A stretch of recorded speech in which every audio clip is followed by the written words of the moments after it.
Hello and welcome to my channel. Today we're going to be exploring the history of Street Fighter, some of the characters that got rejected, some of the characters that made it, a little bit of the history of it too.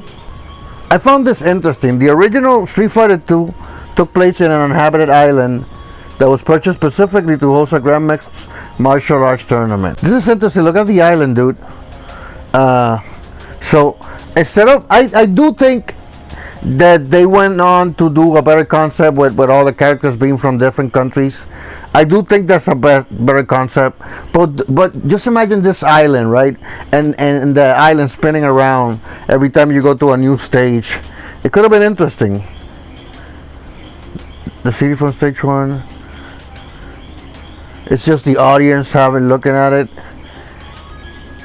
Stage 5 would have been a cave. The design came across as bland and empty. Okay, that could have been interesting too, but it would have had a different tone in the whole game. This is very interesting, dude. Look at these characters. Look at these character models. You can see a Ryu prototype in the first guy. Chun-Li has always been Chun-Li. That third guy and fourth guy, I don't even know who they would be.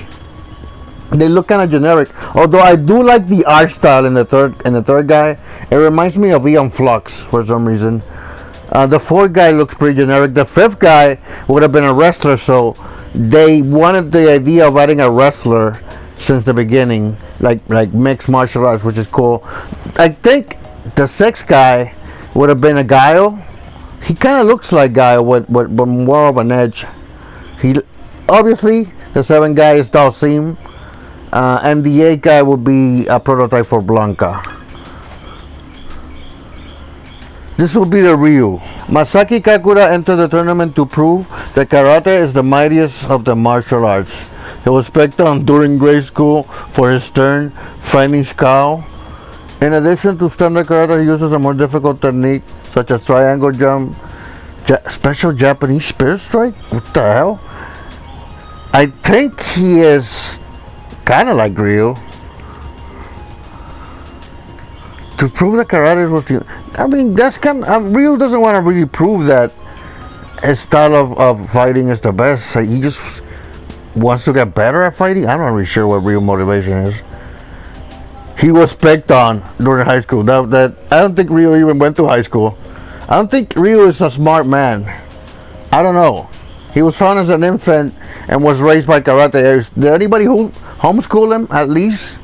Okay, Shi Lee, so she wasn't named Chun-Li, is a Kempo prodigy and practitioner of the Northern Praying Mantis fighting style.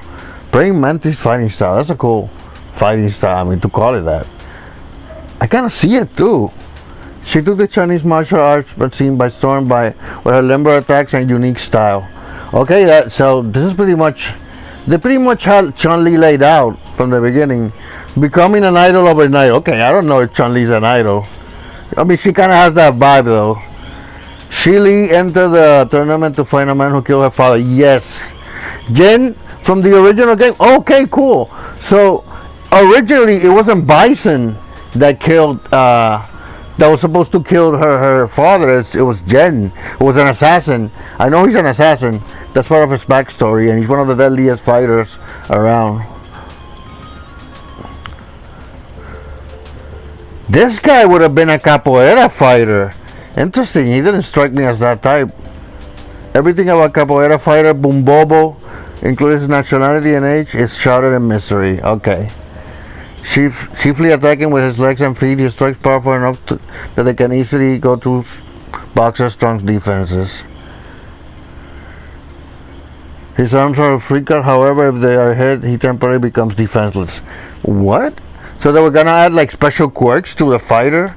If you hit him in his arm, he will become defenseless, or like he will be stunned quicker. Interesting. They wanted to add a capoeira fighter from the beginning. I don't know if the animation at the time would have been as fluid as they would want it to be in their head, you know. But interesting that they wanted to add a capoeira fighter. This guy would have been, I guess, the Balrog, American boxer, Dick Jumpsy. What a name, bro. It's a superstar. Yep, it kind of sounds like Balrog. Both in the ring and in the movies. Okay, he's Balrog mixed with Johnny Cage. He seems to have entered the tournament to publicize his next film. Okay.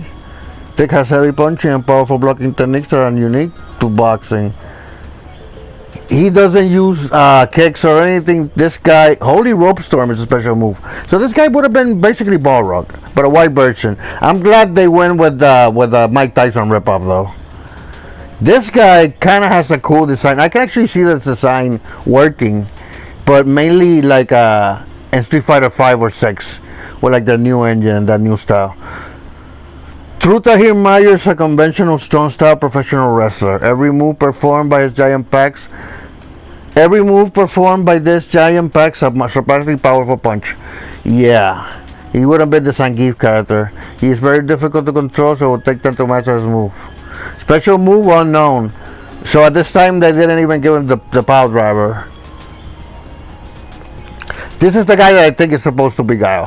Foreman, Green Beret, Chilke, Muller, 2020 IQ. Dude, Jesus Christ. Isn't Einstein or like that little Mexican girl the smartest, the highest IQ, and it's like 163 or something like that? Or 164? This guy has 220 IQ? Bruh. Okay, former Beret. His name is Chilk Mueller. 220 IQ. He reached the minds of his enemies. This combat pro is lightning fast, smart move, and savage person has earned the nickname Killing Machine. Special move, jumping 100 crack knife. Okay, he sounds way different than Guile in terms of fighting, but in terms of character design, I see Guile in him, bro. Dao Sim, but this time it wasn't Dao Sim. He was known as the Great Tiger. The sorcerer known as the Great Tiger uses the Sansuken after image fist fighting style. He may be able to jump and the second times while midair, special move fire breathing. Okay, so they had a pretty good idea for Dao Sim, but they called him the Great Tiger, which I'm glad they called him Dao Sim because Great Tiger is, it's a character from Punch Out. Although that could have been a reference to it. Dao Sim is a great character in terms of design and concept, honestly. I always thought so. In the first Street Fighters, I didn't like to use them, but now they made him so cool, bro. And here we have the guy, Anabebe. Anabebe is a beastman raised by lions. His manager and tamer, Rothenberger, keeps in shackle and chains. Anabebe, I think it's Anabebe, is proficient at biting and scratching. Yeah, this guy is basically Blanca. Okay, so in 1989, they made an 8-bit version of Street Fighter with a unique logo. It was briefly announced, but it was never heard again. The familiar concept of 8 fighters and 4 bosses was decided early on. But who would they be? At this early stage in development, many characters and environments were proposed and rejected. This is just a sampling of the characters that never made it off the Senate notebook. Bro, I like this. Okay, that guy on the top right, he looks like Rolento. On the far right, the guy on the second, he looks like Anda. But like, I think Jackie Chan if he was a sumo wrestler. The first guy, I don't even know, bro. He seems pretty lanky, big hands. He seems like he would have been like a grappler of sorts. The fourth guy looks like Ken, a little bit. The fifth guy is just a generic boxer. The sixth guy, who is that guy, bro? He has a mullet, I don't know. He looks like Ryo if he was drunk. He looks like Ryo if Ryo was an alcoholic and came down on some hard time. So, Kempo fighter. This guy has main character energy, but like lame main character energy. A policeman. Look at his face, dude. He looks pretty evil for a policeman. Masked Man, dude. They almost made King from Tekken. Bullfighter holding a bull rope.